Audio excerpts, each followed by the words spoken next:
Update on plan review and inspections services with Councilor Smith. Yes, thank you. So as we talked about the last couple of months, late this fall, the county notified us that they were no longer going to be providing those services for us. So we have been sort of exploring what our options would be with several entities, both public and private. And in December, the council authorized the mayor and I to kind of move forward and put a short-term solution in place. That turned out to be a contract with IBTS. Kurt Skoog with IBTS, and Kurt, if you'll join us at the table, please, is here. Put some information in your packet about who they are and who they work with. I've got an updated list, actually, of clients that they have worked with or are working with in the Kansas City metropolitan area. But they seem sort of best equipped to kind of take over those services on the short-term basis, and their hope is long-term. So we'll continue to explore that as a long-term possibility as well. So just wanted to give you all a chance to ask any questions, or for Kurt, if you wouldn't mind just kind of giving us a little bit of background and history about who IBTS is and how long you've been in the metro area, and then we'll go from there. Sure, thank you for the introduction. Again, my name is Kurt Skoog, and I'm the regional manager for IBTS. IBTS stands for the Institute for Building Technology and Safety, and we're a not-for-profit that's headquartered in Ashburn, Virginia, which is in the suburbs of Washington, D.C. And we are, our board of directors is the National League of Cities, National Association of Counties, City County Managers Association, and the National Governors Association. Their charge to us is to help primarily small to medium-sized communities solve problems primarily around building safety. Although we do a lot of other things around building safety. So we came to the Kansas City area about 2.5 years ago. Mike Webb, who's the city manager of Edwardsville, his building official was retiring, and he didn't believe that he needed a full-time employee to do his inspection work. He came upon our organization at a trade show where we were doing a presentation on services that we had been doing in Louisiana after Hurricane Katrina, where we had done this kind of regional building department or shared service building department in the state of Louisiana. And so Mike was the first one to sign up for our services at Edwardsville here in the Kansas City area. After that, we entered into a master service agreement with MARC, the Mid-America Regional Council. So they negotiated a master service agreement contract with IBTS, and that agreement lays out the terms and conditions and the pricing for the services under their shared service or bulk buying contract group run by Georgia Nesselrode, Georgia. And so in that 2.5-year time, we're now working with 26 different jurisdictions that are included on your list. As you can imagine, these kind of services typically start with small communities, and you'll see at the top of the list some of the older ones are smaller communities that are kind of the next city down the interstate that are seeing construction for the first time in 20 or 30 years. And so we started there, but as you can see, as we've kind of proven ourselves and proven our model, we've done work where we do the plane review, commercial plane review for Blue Springs. We are doing all the work now for Peculiar, Pleasant Hill, Harrisonville. And we've done work for Olathe as well. So as time goes along and we've proven ourselves in the market, we've had larger cities who felt confident in our services. And we have staff that operate, our offices are in the Mid-America Regional Council office, the building downtown. And our chief building official, Mark Manville, doesn't spend much time there. But we have staff there, we have staff in Oklahoma, we have staff in Louisiana, and then we have a large staff in our DC office that does work for the District of Columbia, the new expansion of the metro system, and other large projects in the DC area. So with that, I'm happy to answer any questions about how we work, and Any other questions you may have? We have, or will you guys respond to check the structural sound of a building if we have an accident, that car into a building or something like that? Mm-hmm. And what is the response time that we would get from you guys when it comes to stuff like that? Right, so our standard for scheduling inspections, just standard inspections, is a 24-hour scheduling window. In emergencies, and I think we started doing inspections on Monday, and on Monday we received a phone call and responded that day. So in an emergency situation, we should be able to respond in short periods of time, just a couple hours. Okay. You know, we can't guarantee a window, but that's been our history. Good question, Lane. I've heard there's been a few of those. We do tend to have those every now and again. We don't like to have those, but they do pop up. What was Monday? Was that our emergency? No, so our contract, I don't know what. It was just a Oh. short lead time. I don't I even got know. you, okay. I thought it was some emergency. It wasn't an No. emergency, just a short lead time inspection. Okay, cool. What were you doing? All of Overland Park, or not Overland Park, Olathe? So for Olathe, we provided a full-time inspector. They were short inspectors, so they needed a full-time inspector for an extended period of time. So Okay. we I was provided gonna say, that wow, I'm inspector. surprised they don't do that. Yeah, they do, yeah. So we do two things. One, we augment, which is we help communities that are seeing a blip, right? Like in that situation, Olathe had some personnel changes and they needed help. The project we did at Overland Park was the same. They had a blip of work and they needed help doing some plat reviews, so we helped with that. And then we also do the whole thing. And that was important to Mark, Mid-America Regional Council, when we structured the contract, that we do both, that we do full operation as well as augmentation, and we were happy to do that.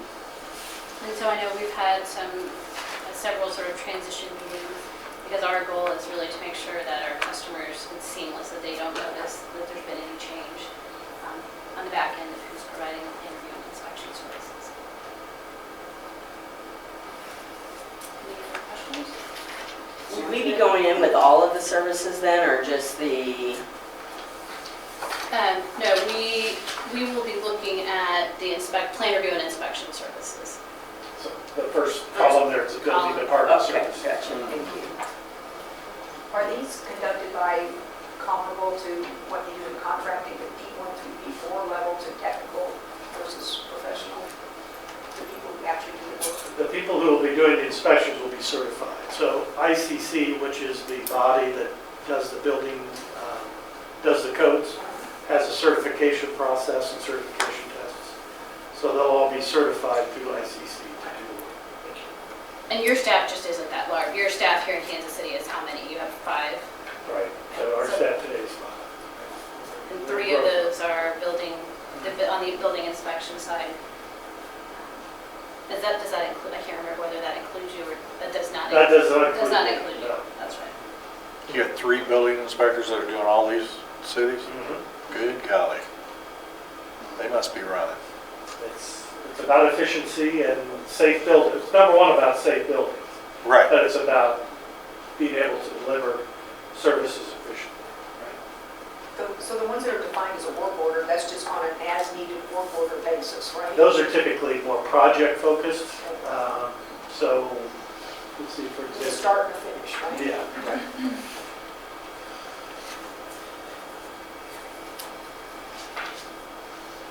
Good. So you guys have already got it done? We've got it done for now, and we'll keep looking at what the best long-term solution for us will be, and as we talked about, we'll bring that back to the council for time review and analysis as we move forward. I'm sorry? When? We've anticipated 90 to 120 days. Okay. Once we sign or once we determine to go that way. Yeah, we've already done that. Appreciate you coming in here. Well, thank you for the opportunity, and we're honored to be selected. We appreciate the opportunity to show how we might be able to help your city long term. Yeah. And you wear a different hat in your other life as a, I'm on the Overland Park City Council. so he's also familiar with the seat that you all sit in terms of looking at cost effectiveness and efficiency of city service delivery. So,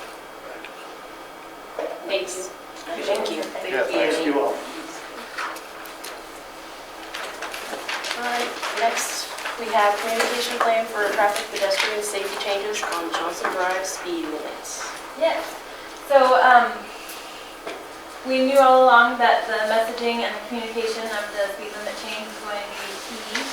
And so following our council meeting in December, we wanted to kind of lay out the plan. And so we worked with Public Works and police, and I have been trying to help coordinate.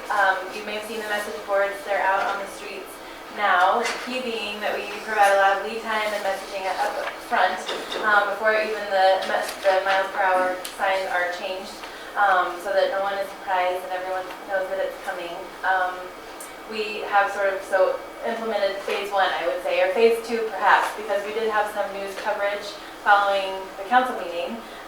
So we had the advantage of kind of seeing the comments and the feeds of the news articles and that. Typically, as we would have assumed, I think, that the initial reactions were mixed. You know, positive, this is great, it's dangerous, it's speedy down there. Also, this is a speed trap, what are they doing? That, you know, so a mixed bag, I think, but we can work on that. So we, the message board's been out. They say heavy foot traffic, speed limit changing, and then a date effective, which is the 10th, next week. So John's crews will be rolling out the signs as quick as possible. They'll also be doing the compact car signage at the same or close to the same time. So we'll be following all of that up with the messaging. I was thinking too that if any of you are willing, a quick 10-second video or so of you all speaking to why you thought the change was important, I think would go a long way. This is not a directive coming out of the police department or any thing that may be assumed, but really a philosophy and a value that you all felt was important to make that change. So if you're willing and feel like you want to speak to why you thought the change was a good thing, I would like to record you in the next day or two. So maybe you can talk after that and kind of schedule something, but it would just be quick. I'd ask the question, you could just comment, it's just a sound bite, and we would lay it over with images and video of us changing the signs out and things like that. But I think really you might be the best person to speak to the reason for the change and the real truth behind the motives for it. So I think we could try that. We'll also, working with Kirk's folks out on the street, we'll have increased enforcement like we've done in past times. And we have these and we can pass them around, but they are little messages that have tips for safe crossing and safe driving. So we've done this in the past, but we wanted to emphasize both that pedestrians have a role for their own safety in the district and the drivers. And so the tips for both. And I think even if it's just a token, that the officers can hand, it's that we've thought about this ahead of time. This was not a trap. This is about safety. It was predetermined that we were going to do this campaign that feels bigger than just a random stop. So I think the words are important, but I think also just having the thing and handing it out and saying this is part of a concerted effort that we care about your safety and that we're trying to enhance the atmosphere of the district is also important. Our officers. And what are If we made contact with someone on the road, we stop. So those are our plans. Certainly when we have the visuals, when the guys are switching the signs, that's the perfect photo or video opportunity. We'll be telling the media about those changes in case they want to get that footage, and I think that will really tell the story. These signs are changing, so that will help, and we'll keep it up. Our monthly email, we'll have it included in all the regular channels, but those are kind of the extra efforts. And the Mission Business Partnership. Yeah, we wanted to also really emphasize and use the help of the Mission Business Partnership, thinking that word of mouth and customer exchange dialogue over the counter, that kind of thing can really help us. Make sure that they know that we did this for them and to encourage the district and not to punish it. And so we've asked their help in our messaging as well. So we'll be strategizing that a bit, but really the message saying, help us get the word out about why we wanted to see these changes. So I think could likely be another video clip, that kind of thing, but we're trying to work in cooperation with them as much as we can to help really face-to-face communication. And I know the chief has reached out proactively to the radio stations and said, if you're going to make a story of this, can we have the opportunity to please get in and be on the side of being able to spread the message? And so far they've said, we don't really intend to make a story of it, but sure, we'll give you that opportunity. So I think we are well positioned to. Yep. Are we making the signs? Yes. That's cool. And let me ask you, Lane, on the crosswalks, a pedestrian really doesn't have the right of way unless they're actually in Correct. the crosswalk. If they're standing on the sidewalk, that the car has no reason to stop or slow down or whatever. You have to So how can we? commit. You have to commit. Whether Right. they're in there or not. Right. So that's Yeah. Yeah. not. That's a good edit. That's really good. I think that's part of our perception issue because I think it's harder to make sure every car stops. Yeah, I was stood there for before 20 someone's minutes and actually nobody sitting. stood. Right, you have to be a third of the Step in there, population. Brad. A third of the thing. Throw yourself in front of that car. I think that's likely. I think that's a good point. I'll try to edit that a bit. I think the eye contact and but I think there's something there about being assertive but safe. Yeah. Kind of commit. Yeah, the safe part's important. Right. Don't be foolhardy. Just get a foot. Yeah, just test the water. There's something out there. Yeah. Maybe not. Yeah. No, I think that's a great edit. I'll try to work that in. So I'll keep you posted on what I'm hearing back. Maybe we should take all the council and put each one of us on a different corner in our council uniforms or our council shirts with signs, slow down. So then people get extra points if they get one. I was gonna say. Maybe, yeah, wear a number. That's how many points they get. Right? You could be like 10 points. I could. I'd be like 1. I actually think that's a great idea also. There's good visuals there. Have a party on the corner and we really care about your safety and we're down here. So I think it'd be a great idea. I think Yeah. it would be good if the council got out there and Yep. their shirts and their badges and. Yep. And anytime you have a chance to use beacons, make eye contact, and practice crossing, I think is really good training for all of our drivers. I'm just really hopeful that when the people are going west at the intersection of Johnson Drive and Knoll, they really start slowing, because they just fly by there. People are trying to back We'll get out. you down there at that corner. Yeah, there you go. Which intersection? Johnson trying to know. Oh, yeah. Anyone? Because I tried to get out of there, I went to that mission board games Yeah. and tried to back out. Oh my God, I think I was there for 15 minutes. Yeah. Well, I've seen you drive. Well, that's right. I'm just saying. Did you get some information on, Steve was going to get some information on? Well, I mean, we've talked about that. I think if you were looking at putting somebody out there, I think you'd be probably paying them. I mean, I think when we had the last discussion, we said maybe 5 or 6 hours a day, 7 days a week, or something close to that. Kind of up and down the street. So you're probably looking at $25,000 to $30,000 a year. Just ticket people that are speeding, and then it's all. They need to have the police out there all the time sometimes. Well, they need to, personally, I think they need an addition, they need to add a presence right now. It's been a while since I've seen them down on Johnson Drive, since we got all the hate mail out there targeting people driving in Mission. A guy on foot with a piece of chalk's not going to be able to write any tickets for speeding. No, but he's the one that's going to help get across the crosswalk, or commit. So he's gonna commit Like a for them. crossing guard. He's You want gonna some be the- school crossing guards. No, I'd like to have an elderly gentleman like you who's bald headed. That old? Don't you want a younger one than me? No, I think you need somebody out there like Santa Claus. It's just very helps. And what's that pay?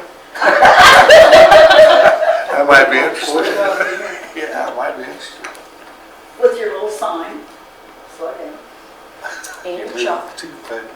Well, so are we crossing off crossing guards, or are we still talking crossing guards, or? Well, how many would you need, and where would they be? Yeah, I don't think that's a good idea.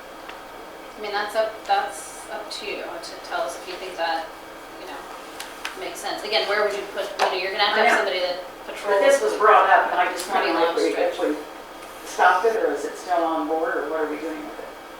Has to be somebody who can run from one, Well, that's you.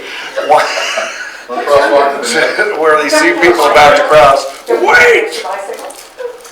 We certainly do. Yeah, and I don't think that is like realistic. And then we've had a lot of people ask for one. We can't say, look, merchants want it, we can't have $1,000 just to check.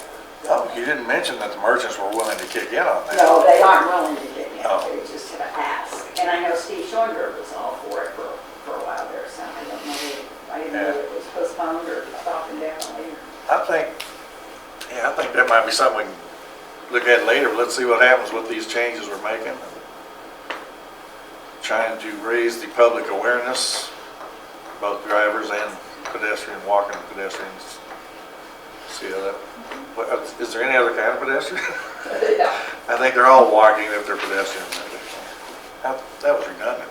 Well, I said the same we thing. would hope that the flashing LED signs that we're gonna change out on the flashing pedestrian beacons will be here in the next couple of weeks, and we can get those Oh, cool. installed as well. I like the word heavy foot traffic. I just kind of like that. Heavy foot traffic. So I may follow up with some of you about the videos, but otherwise I'll just keep you posted.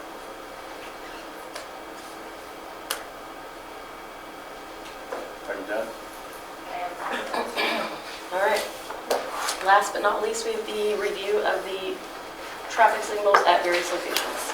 Which we pushed, this was on your December committee agenda, but since Susie was the one who requested it and then she wasn't here, we thought it probably made the most sense just to kind of defer that conversation until we could be there. So we've had several conversations from, several years ago when we started the Johnson Drive project and knew that the signal at Woodson and Johnson Drive was going to come out. We talked a lot through that whole process and through the construction process about why could it come back in. And as you know, the traffic, it was not warranted. And because there were federal dollars in the project, we were not able to put in an unwarranted signal as a part of that project without jeopardizing the close to $2 million that was coming in federal aid.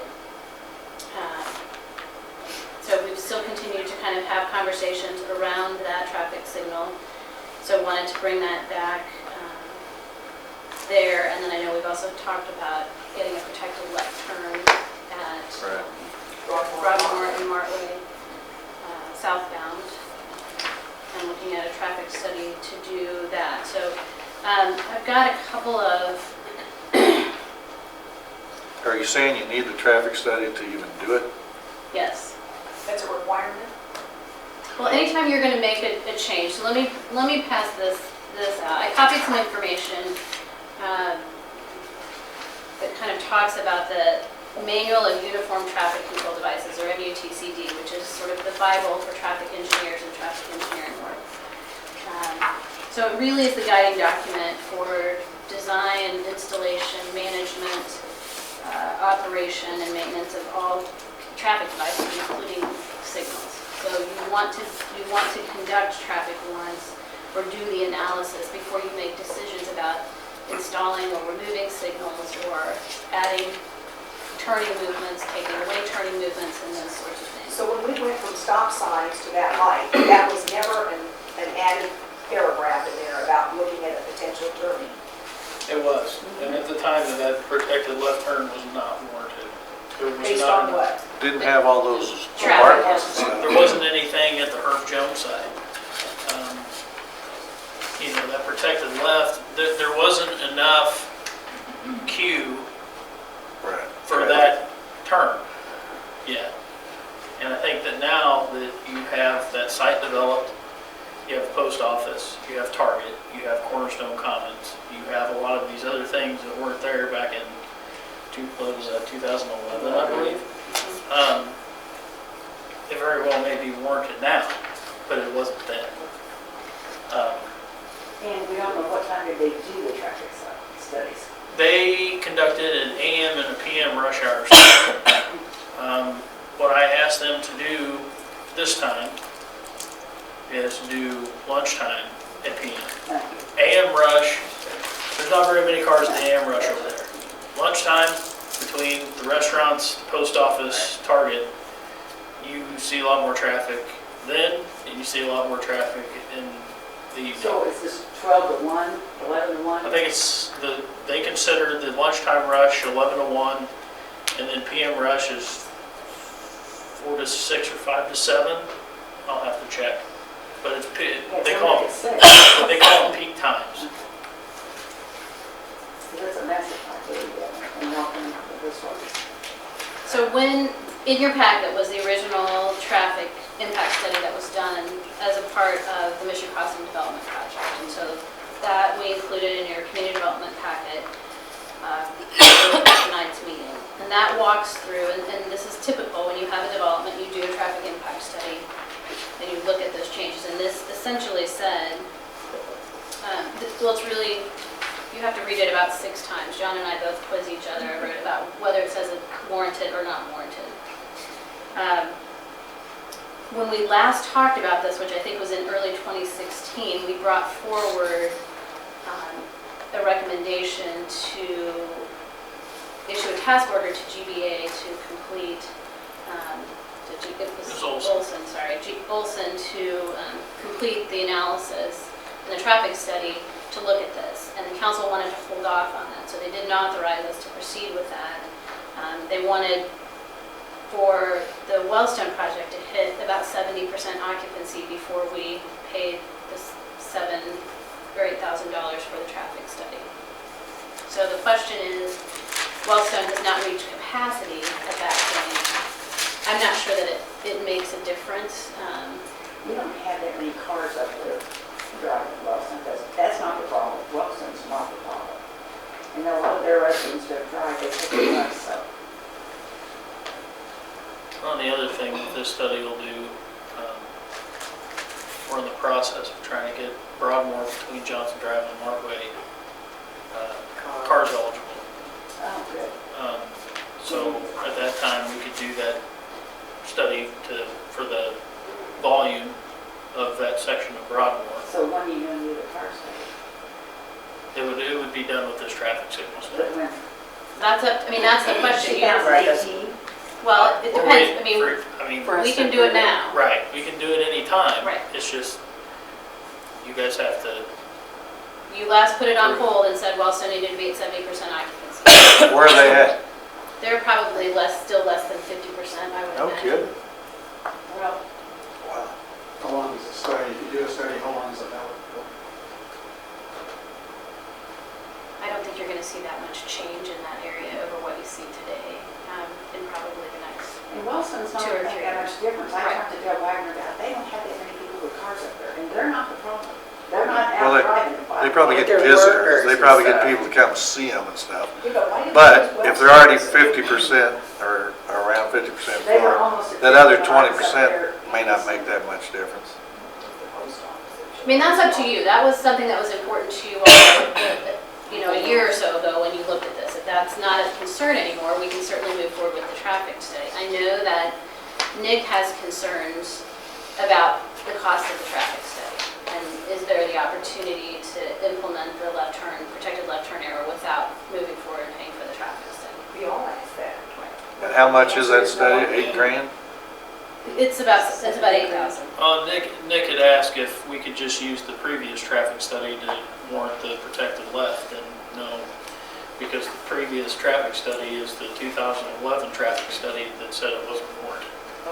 So this information that I passed out this evening really kind of walks back through what is the MUTCD. And so for me, the issue is really more fundamental than are we ready to pay for a traffic study to look at left turns on Broadmoor onto Martway or traffic signal. It's how are we going to make decisions related to traffic engineering in the community. And the MUTCD is kind of that best practice in that way.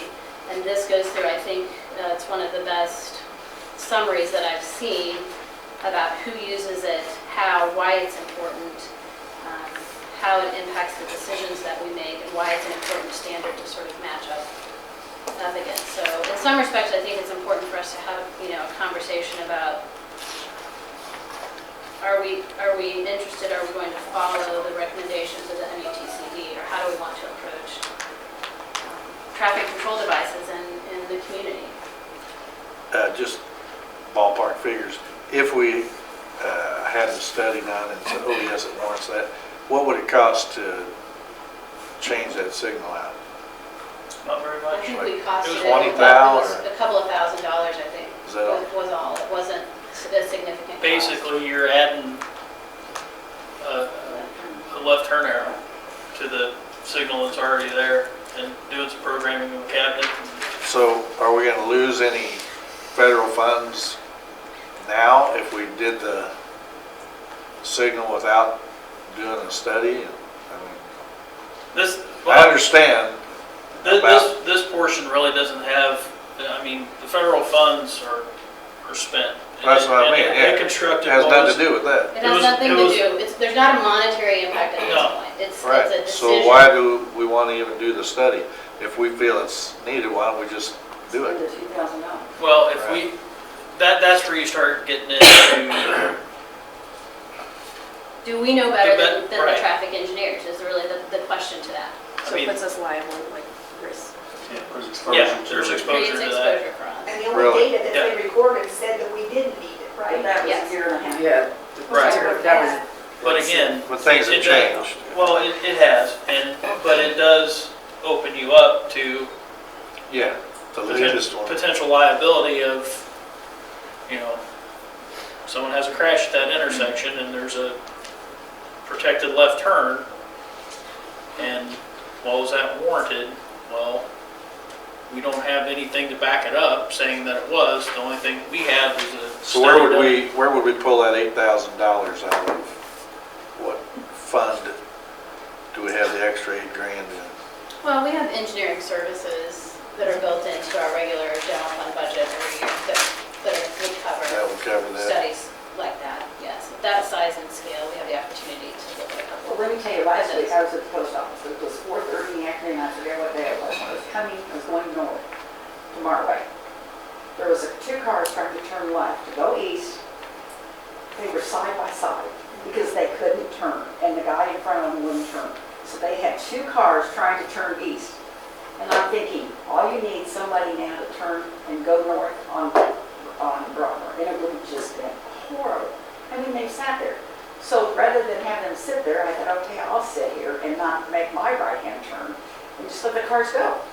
So that's what I did, but of course I got honked at, and I think I got a finger from somebody. But you know, it was ridiculous. They were side by side because they couldn't move. And that's just stupid. This is our business district. Yeah, We need that taken care of. It's just crazy. Somebody's gonna get hurt. And if I thought the cops had gotten there, they'd have told my call. I would have called, but I figured they're long gone by then. I mean, it's just nuts. I mean, it's just, get it's your my smartphone feeling that out. I following should those, have. yeah, do your gov. Yeah. following those best practices and having that information saying, this is the way that it should So be. then if it says it doesn't warrant it, then we're up for it. Well, but the study would also, that cost would also include the cars section too. We wouldn't have to pay any additional for that. So Yeah, you're So we telling have, we have, people, we have to have a study for cars anyway. Yes. You have to have, the cars routes have to meet two thresholds. And one is average daily traffic. This one, and it also has to be an arterial route or connect to arterial routes, which it does. The other factor is the average daily traffic, which I believe would meet it. But having that study and saying, okay, here's our average daily traffic, it can be designated a car route, and then you be eligible to have 50% of your construction inspection cost covered, which, And would that cover then from Johnson Drive then south to 61st Street? it would cover just that section, Broadmoor from Johnson to Markway. Okay. Because that first criteria of connecting the two arterial routes, it connects Johnson Drive and Markway, Okay. which are cars routes right now. well, I don't know what staff recommends, but Pat Quinn recommends that we do this study, spend the $8,000. We've got the money built into the budget. It needs to be done anyway, and why postpone it, waiting for a few more residents to move into Wellstone or whatever it is. I agree. I agree. You all- From the police perspective, the turn lane, there are more serious accidents are happening off turns where people turn in front of people. Down there. Well, I mean, just brought, you're gonna get a T-bone accident, is what you're looking at, and Lowe's was very level to Lowe's. Yeah. So you wanna make sure on the right. Do you want to take this, do you want this prepared as an action item for your January meeting, or do you want it to come back through committee as an action I item? think we could take it as an action item to January meeting. Does anybody have a problem with that? Okay. When I'm driving, I don't worry about that because that impacts on the passengers. So. Oh my God. I'm good. Unless you're making a right, unless you're making a left. Yeah, yeah. I'll even forego this stoplight at Woodson House and drive if you put that one in. Well, and I think some things just to think about with Woodson and Johnson Drive, and that's why, take some time, if you would, to kind of look over this overview. As I said, I think it kind of provides a good context for why we use the engineering standards that we do. Also, when you're looking at the cost of that, I think you're looking at, upwards of $150,000, $165,000, $180,000. Well, it couldn't stay. It lost you $2 million. And the Right. question is, traffic signals are the most restrictive kind of devices that you have. And in traffic engineering, you want to use the least restrictive traffic control device that is successful. So, With all the emails and phone calls I got, that was the one that people wanted the traffic signal back in Johnson Drive. So- Is that, but Just to add something too, is we had to do a warrant analysis on the one at Johnson Drive and Lamar, too, because, well, we already did Oh. with that project, because every signal that we had in that project had to have a warrant analysis. Now, we can all probably agree that the traffic signal in Johnson Drive and Lamar is gonna hit the warrant. right. But in order to have those federal funds participate in that portion of the job, you have to have that warrant. So is that analysis done just by the little counters that they put out in the street with the air thing there's a that whole- they can run over it? if you actually look at the warrant for the signal, in your packet is In the packet, there's the big warrant diagrams analysis that of was it. done for the signal at Johnson Drive and Woodson. And you'll see there are 8 different categories that the traffic engineers can look at, and it details a lot of that until your eyes glaze over. But what I'm saying is they get their information from those things they lay out in the street. Yeah, it's, Just Yeah. take count. As well. I think if you set a video camera on top of Johnny's Barbecue and aimed at that intersection for a day during the peak times and showed it to those guys that weren't, they'd say, ooh, yeah, I don't care how many cars there are. So I think is in the future, if we look at it, I think we have to say, what is the problem that we're trying to solve with the light at Johnson Drive? I think it was so long that people were used to it. And when it went away, it just kind of panicked everybody. They didn't know what to do. And I can understand that. I mean, it's been there since, Well, I don't know how long it's been in. as long as I've been around. And we've had some of those conversations. I mean, there is a church, there was a school for many, many years there that created traffic impacts that no longer exist. Crossings across Johnson Drive and Woodson and, With the traffic slowing down, would that make an impact too? I think it could. I mean, I think though that I think it's important to think, we talked a little bit earlier this year when we were talking about some of these other issues about the lane reconfiguration of Johnson Drive, and when you're looking at a price tag on a signal at this level, you're up in that cost range where we're talking about restriping to 3 lanes, and a cost. So I think you have to put a whole lot of things back on the table if you're really going to have some serious conversations about spending upwards of $150,000. Plus, Debbie's favorite signal is actually the worst one in town in terms of functionality, not just aesthetics, but It's pathetic. functionality is bad, and so, how does it sort of rank in terms of all of those other priorities? So, we're just going to need some continued direction from you all in terms of what you want to look at. I think it's a good thing to let's get the speed limit changed, let's get some of those beacons changed over, let's start to look and see whether we're moving the dial on the perception of reality of what's happening along that corridor. direction for Broadmoor and Level. Yes. Yes. Why was Barclay never restriped? If you go down Barclay, you know, next to that Potbellies and stuff like that, there's absolutely no striping there. We talked about potentially having a restrike, didn't we, John? There was, You talking about for the there's parking? a stop bar, Just, there's no middle of the road. there's a stop bar on each There's no end, markings at and then all. there's a double yellow at each end. There's not a long yellow line. A lot of the reason for that is the on-street parking by the new development. You know, crossing over that double yellow, going into those parking stalls. So, Backing out over. yeah, the long double yellow. It basically get disobeyed all the time. They would.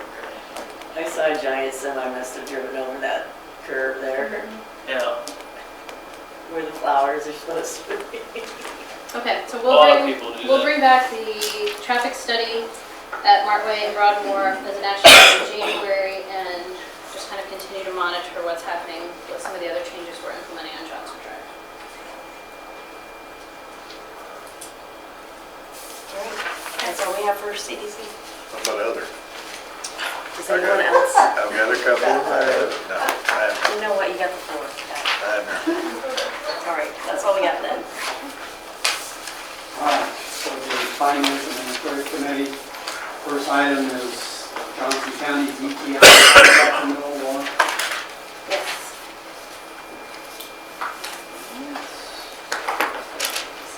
So since 2011, the city has contracted with Johnson County to provide for our IT services and support. We were really looking at, kind of back in the mid to late 2000s, our IT data storage and support costs were escalating pretty significantly. And on this memo or information that I've just handed out on the back side of that is a chart that details for the last 10 years, generally what we've spent on computer services. So this is, the lion's share of this would be the support and data storage. There's some other things, some payroll, software support costs, and some other things that are factored in here. But this will show you that, you know, in 2008, 7, 8, 9 timeframe, we were spending $140,000, $150,000 a year. Full-time employee. This was all contractual. It was all contractual.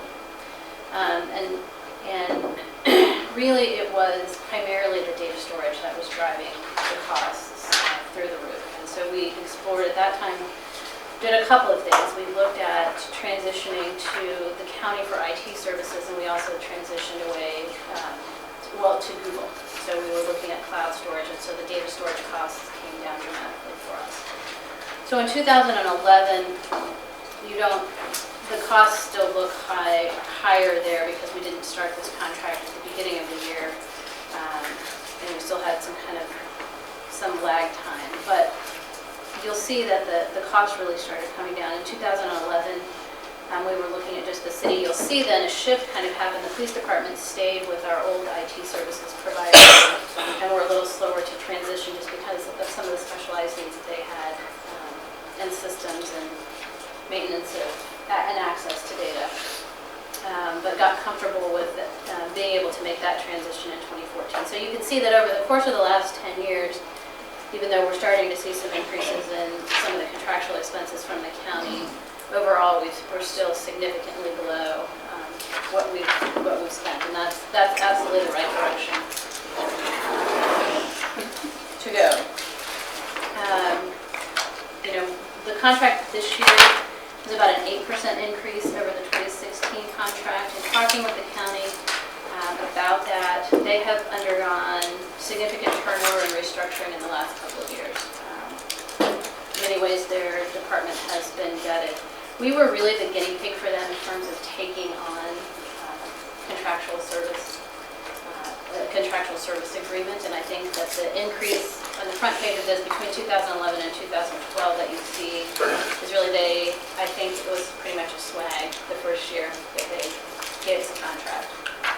We spent closer to $50,000 because we dropped about $45,000 worth of hardware costs with the county to get our system up to where it needed to be before they took over. Then you can see kind of a blip. The contracts haven't always been for the same period of time. Some have been 12 months, some have been 18 months. When the police department came on board, that added some expense. And what the county has really been doing, particularly in this last year, is completely reworking their cost recovery model. And their goal is not to make a profit over or off of the cities who they provide these services to, but really to just recover their costs. And they're getting better at understanding what those costs are, which is why we've seen some of the increases that we had in the last couple of years.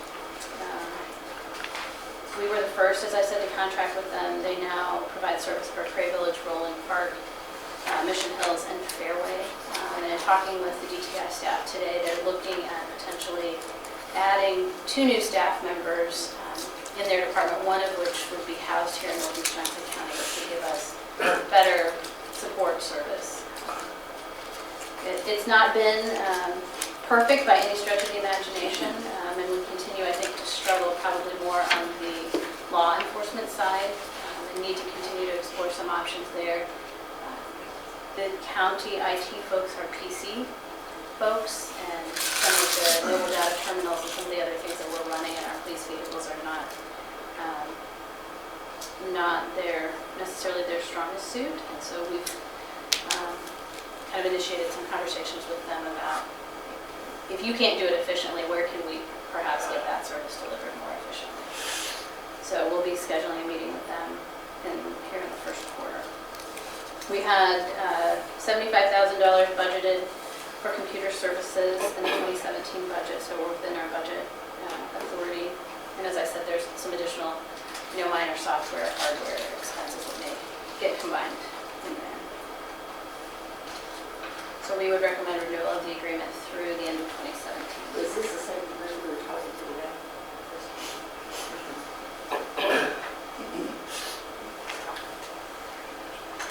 All right, any questions? No, sir. Recommendation to take council? I'll recommend it.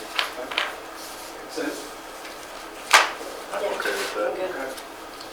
Item 2 is the 17 legislative program. So each year we sort of put together a policy, our policies and priorities as a city for the upcoming state legislative session. Generally what we do is we adopt this and then we will mail it to our legislators. We kind of just sort of follow the council's lead in terms of whether you want to schedule individual meetings, if you want to participate in the local government day, which is coming up, that the league sponsors in Topeka, which I believe is the 25th of January this year. Put together, it's pretty, if you picked up the program from last year and looked at it, it's a lot of the same issues. I think the theme really is, and continues to be, to restore and preserve local control and to don't damage our budgets any further than you have in an effort to save your own.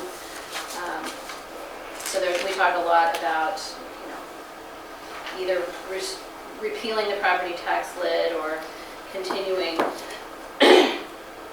to replace the mandatory election process with a protest petition provision. And so I think if there's anything anybody had any questions about, I'd be happy to try to answer those. We do monitor what's happening in the legislature, and we'll go to lobby. Last year, for example, we went to talk on the rental licensing issue at least once. And so if there are some issues that kind of become hot during a session or ones that we want to get involved or go testify on, we can certainly accommodate that. If you aren't already signed up for the emails from the league, that's a good way to kind of stay up with, on a weekly basis, what's going on with them. So if you haven't enrolled in that already, I would encourage you to do so. We can also schedule meetings and invite our senator, and we have Mission is primarily in Melissa Rooker's District 25. There's a little piece that's in 24, which is Representative Housley.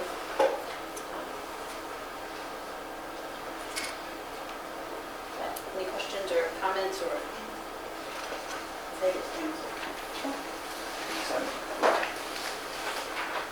Okay. Item 3, disbanding MCBB. Good word for that. I know. Well, reforming. Yeah.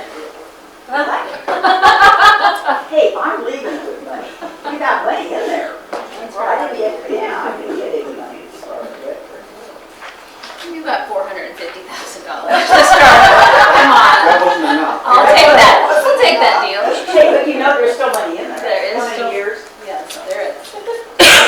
So we talked last month at the committee meeting about taking the next steps to adopt the ordinances, and it will take a charter ordinance and a regular ordinance to make the changes to sort of disband the MCBB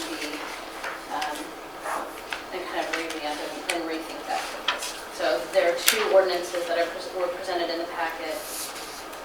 Again, because the MCBB was established via charter ordinance, we had to remove it via charter ordinance. That can't go on consent because we have to vote. Right, you have to vote on that, and it's a 2/3 vote, it requires a 2/3 approval of And it's a the, very sensitive issue. it is subject to protest. It does have to be published for 2 consecutive weeks, and then it won't be effective until 61 days following the second publication. And then where does the money go? Well, what we're recommending is, to let us get through the audit and have a clean picture of how much money we have, because you're going to have, that fund right now holds some of the Mission Business Partnership money, some of your holiday adoption money, and there's a little tiny, well, I know that's what I'm saying, we need to make sure we get through the audit and can create that clean trail and say how much is truly NCDB money, and then we'll bring that back this spring, and you can kind of determine how you want to allocate what's left. I'm guessing it will be in the neighborhood of $40,000 to $45,000. On section 4, it talks about at a rate not to exceed 6%, but then it has a numeric 9% next to it. Okay. Is that just a, I'm assuming a typo, Yes, or I'm not reading the lesson? should be 9%. But we'll double check that. We have to charter out to get to 9, so.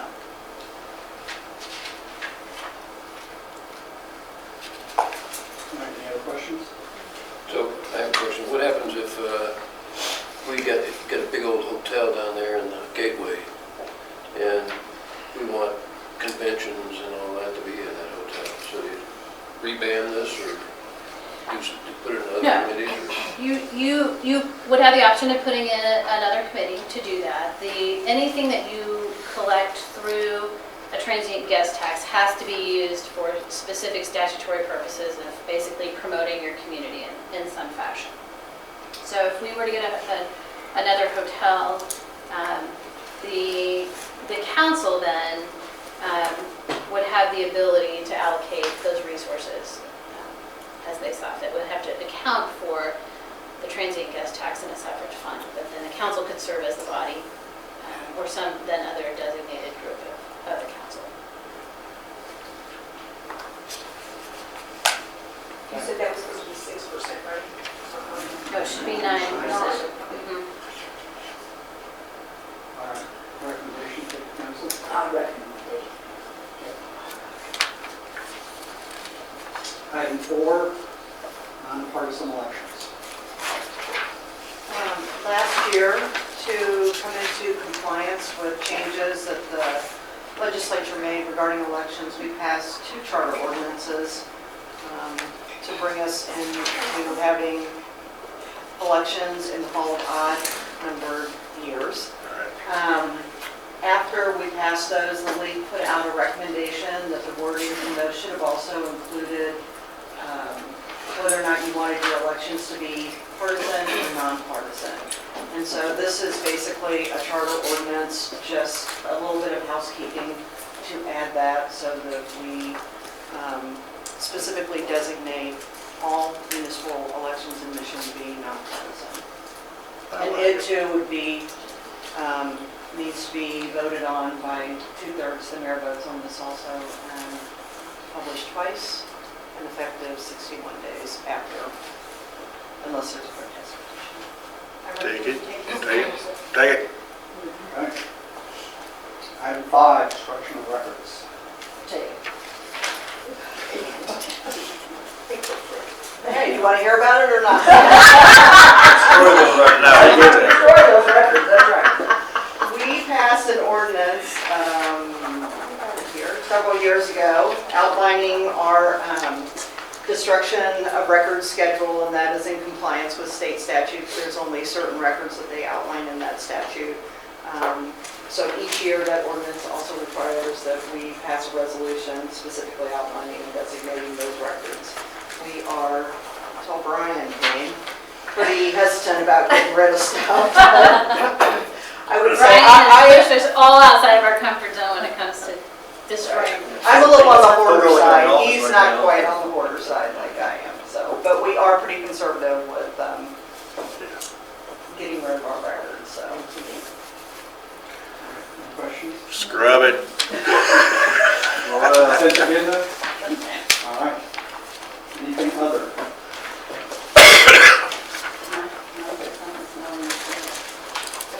Other. You know, Keep it to 30 seconds. I can't. I've already said my spiel about the holiday adoption, but I just would like for, and I have thank you notes here for everybody. You can take them if you really aren't saving the city postage. But I just would like for you to know where some of your excess money went this time. There was a lady in the police department, not mine, went to this, deliver groceries to this particular man. And he came back and he said, is there anything else we can do for this lady? He said, she really needs some help. So I called her and she said, the church was supposed to be helping her, but her kids had no coats, no shoes, no hats, no gloves. And so I said, well, if you don't get her from church, call me. So she did call me. And so Kathy Lockhart and I took her shopping today. You know, I'm not a shopper. Kathy is. But it was fun. We had a good time. You know, at Kohl's, you get bucks back for all the money you spend, so I had $460 worth of bucks at Kohl's. So I thought, oh, this is a piece of cake. We don't understand all this. Trust me, you do. And then some more. But she said, we got her kids' coats. She has 3 kids.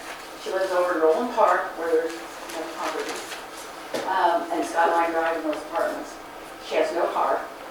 She lives in an apartment with just a sofa and a table, and that's all we found. In the kitchen were nothing but those ramen noodles packages, which make you sick. But anyway, today was her 35th birthday. So when we picked her up, she got in the car, and I said, have you had anything to eat? And she said, no. And I said, have you ever been to Panera's? And she said, no. I said, okay, let's go to Panera's because Kohl's doesn't open until 9. So we took her to Panera's. And she had never had a caramel latte, so she got a caramel latte.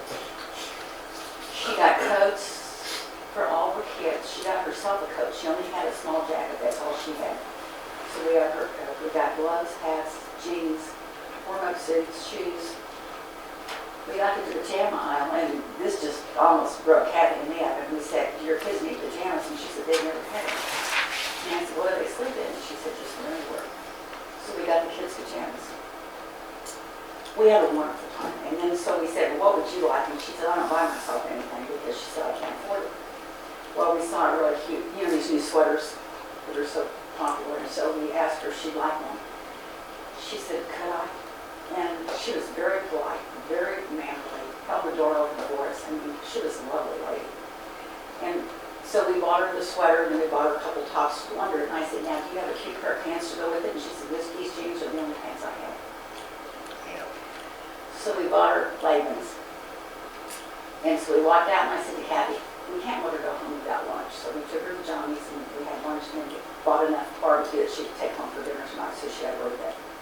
And she has no relatives here. She has a brother in California. Her mother and father are deceased, and the kid's father does not help her. Does she work? She works 3 days a week in Roland Park, where she can walk to. She walks every place because she has no car. And so she can walk to all weeks and get her groceries, and then she walks to work. And so she works 3 nights a week. And if her husband, ex-husband, or the kid's father can't take them, she lives at home. There's 2 boys that are 9 years old and a girl who's 11, and they go close. So I just thought you'd like to know that this is what we do with the little bit of extra money that you all donated. It's very heartwarming, but it's also kind of sad. You see these people that have no pajamas. I mean, I'm just like, kids in pajamas are just, they just kind of go together. And shirts, and she said, oh, my kids would love a warm-up suit, and then a cute warm-up suit for all of them. It was just phenomenal experience. So just know that your money goes to good places. Oh, yeah. You do good things. You do good things, Susie. We Well, appreciate I you. did good things because I have a good segment and a good council. But it was just eye-opening when you walk in and you say, do you have a card? She says, no, and you walk in and think there's going to be a big TV there, and that's what Mike said. He said, if I walked in and saw a TV, I would have been upset, but he said, well, it's not there. It's just not there. How did she get here? How much she ever? She lives in Hensley, Kansas, so I don't know how she got over here, but she does try to work, and she said she and her kids ride the bike. She got 3 bikes. We gave her 3 bikes, and she was so excited about the bikes. Good. And I don't even know if she has beds. Christy asked that question, and we might just ask her if the kids have beds. I don't know. Wow. Yeah, it's pretty sad. So, I think all of you got a $20 gift card from Joel. Did you go? So I called him yesterday, and I left him a message. I said, look, Joel, I really do appreciate this gift card from you. And I said, I know my council people really well, but I don't know you really well, and I'd like to know what makes you tick. So I said, I will take you to lunch. So he called today, and we're going to lunch next week. Oh, really? So, and Good. I'm going loaded for Bear, because I'm going to let him know that we 6 and 7 have their families insured for holidays. Why don't you guys stop in and visit that lady while you're at? When you we take did, him to we lunch. did, yeah. Say, I've got a little something I need to drop off. I want you to come with me. I mean, you just think about it, you think, she never did, she didn't know where Johnny's was, of course, she got to get out of mission, but, she said, all I go is the only part where I can walk. I just walked over, I was like, look, that's the car. So, and she did tell us what she spent, and she said, I get some money from the state, but she said, that's just enough to pay for my bills and the little few groceries that I have. It's challenging. She needs a contact person at the city hall. What if her kids have to go to the doctor? She said they have free doctor, they have free medical through her state aid. And then she has buses. And the bus comes and takes her to church every Sunday, and she and her daughter sing in the choir. So, she's really trying. But not to have pajamas and socks and underwear, just broke your heart. So, anyway, we just ran off little flyers, and so I'm going to send these around. If you'll take yours, your name's on there. Just take yours. I appreciate all you guys have done. Trust me, it was wonderful.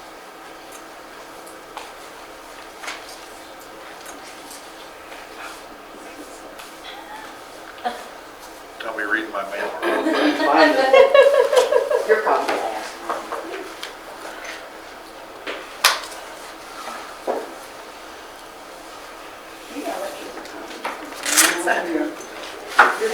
I want to use it as a family, like, once a month, if we live in the city, maybe it's right here in Michigan, once a year. You rotate around each department, maybe for a meal or a bath once a month, take it out. I think it's Like one of those- Susie, does that lady want to work full-time or just She hadn't doesn't have found any it? transportation. Right. She has no car. Can she drive if she had a She car? said that she did not pass her first driver's license because she got so nervous. But she, her driver's test, but she said that she is going to work on it, so that she said I can't afford a car. Right. So, But she doesn't have a driver's license anyway, so. well, not right now, she doesn't, but she said the other day that the children's father took her on the road and let her drive home from someplace, but she's really a very lovely lady. She's really slim and thin. She said her kids are thin, but if you eat ramen noodles, I can do mine. But John, yours is coming later. Mine's coming later. Well, I think if you help her get her license, But I then can she's help got her. insurance and gasoline, she said she's just Yeah, she'd have to do the gas, but I could help her with the car and the insurance. That's nice. And we, well, they go with these letters. We send these flyers to everybody who wants to volunteer, everybody who gave us anything, whether it be a quarter, a dime, whatever. I send these thank you notes to everybody, so everybody knows how much we appreciate it. We're sending out 90 thank you notes. That's how many volunteers we have. Yeah, Either money thanks. or time. You didn't have to do a thank you note. No, I appreciate it. I mean, you guys, I couldn't do it without all your help, so that's the least I can do. Anything else? I have a budget for you, that's a budget for you on my desk. And he has some more too. Yes, it's in your box. The big company, with the